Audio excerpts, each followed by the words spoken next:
No, this is not Ironman's new car. It's actually the new Nissan. Has BMW just increased the size of their grille again? Oh Lord. Hey guys, it's Mo here, and today we are talking about this. No, this is not Ironman's new car. It's actually the new Nissan GTR. Yep, that's right. Nissan will include a track-focused supercar in their EV lineup, and this one here is due to be on sale in about 6 years' time. So still a while, but let's take a look at this car. So a couple of things to point out here on the outside of the car. Firstly, we don't actually know how big the car is, but it's going to be big for sure. I mean, look at it. A dual level diffuser can be found at the rear. There's active front winglets, fender slips and rear wing ends, and also a plasma actuator that, I quote, is said to suppress air detachment to maximize grip and minimize inner wheel lift whilst the car is cornering. I think that means the car is really good at going around roundabouts, I'm guessing. Talking about going around bends, the brakes are better cooled off thanks to these lightweight carbon fiber wheels that are used in the design. This also increases aerodynamic efficiency.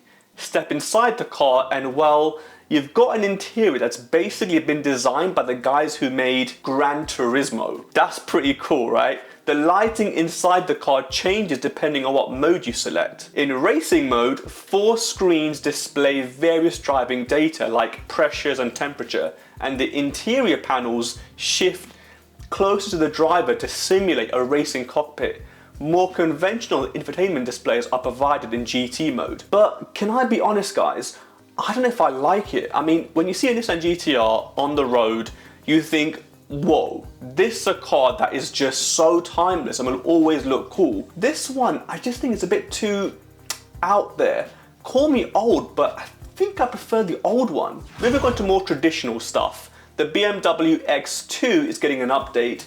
Has BMW just increased the size of their grille again? Let's just skip past that, shall we? Before I go into a rant that'll make my hair turn even more white. So, what's new?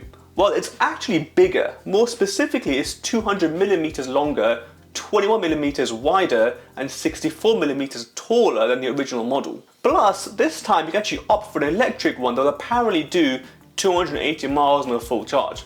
I'll believe that when I see it.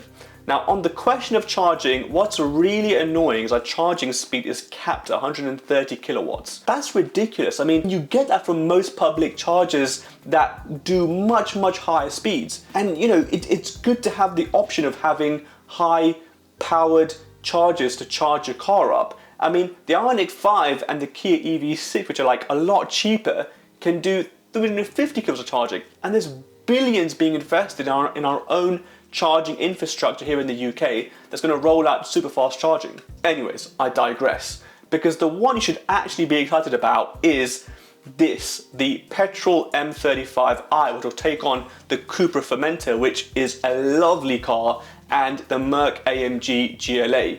Set to deliver 300 brake horsepower to all 4 wheels, this X2BM will do 0 to 60 in just over 5 seconds.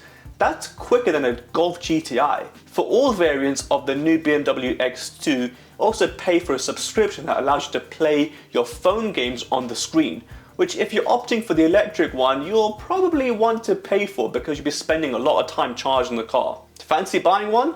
The 3-cylinder mild hybrid petrol basic one has 168 brake horsepower and is priced at just under £40,000, whilst the M35 costs £48,000 and the electric one is £56,000. That's it for this week's show. Don't forget to hit the subscribe button, and we'll see you next week for another episode of Behind the Wheel Rewind.